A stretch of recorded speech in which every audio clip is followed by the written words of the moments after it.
हमें भी सीखना चाहिए, चाहे कुछ भी हो जाए हमें ईमानदार रहना चाहिए ईश्वर के प्रति, हमारे सिखाने वाले के प्रति। तब हम बहुत ऊंची आशीष पाते हैं कि आपको वो ईमानदारी का कैरेक्टर अपने घर में भी जीना है, अपनी पत्नी के सामने, पति के सामने, बच्चों के सामने, माँ बाप के सामने, इवन खुद के अंदर भी, कि आपकी स्पिरिट आपसे कहे यस यू आर फेथफुल।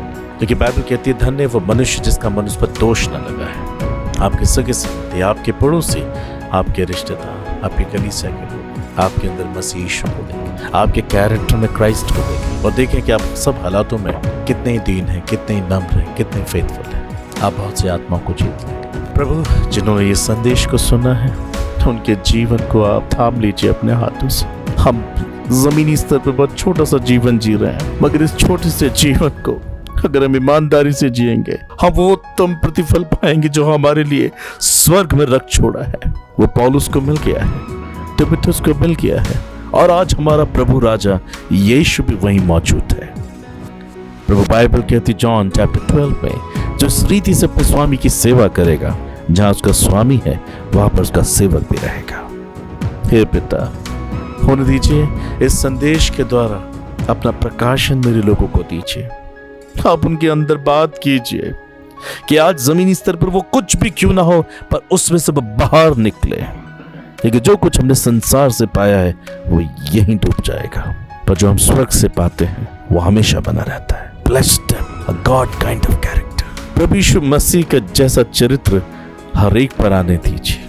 प्रभु यीशु मसीह जैसी ईमानदारी हर एक पर आने दीजिए। Bless them with a spirit of integrity, spirit of obedience, spirit of faithfulness in Jesus name। ये अपने व्यक्तिगत, वैवाहिक, पारिवारिक, सामाजिक, आर्थिक सेवकाई के जीवन में ईमानदार बने, वफादार बने पिता। You make them a wonderful man, wonderful woman। Make them a wonderful blessings to others with love, with compassion। Use them mightily। जब ये लोगों से बातें करें, लोग इनके संपर्क में आए, जब ये प्रभु लोगों के लिए प्रार्थनाएं करें, जब ये आपके वचन को सुनाएं या संसारिक जीवन के स्तर पर रहकर उनको सॉल्यूशंस दें, तो इनका कैरेक्टर आपको रिप्रेजेंट करे, इनकी बातें आपको रिप्रेजेंट करें। आप भी इन्हें विश्वास जो के बनाइए प्रभु। Heal the mind, the body and spirit। Heal the broken heart, broken soul। Deliver them from all kinds of demonic attacks in Jesus name। सारा अंधकार इनके जीवन से मिटा दिया जाए। Let there be light upon them in Jesus name। आज ये किसी भी दुख और पीड़ा और कलेश और बेइज्जती से होके जा रहे हैं Lord, You console their hearts, You comfort their heart in Jesus name।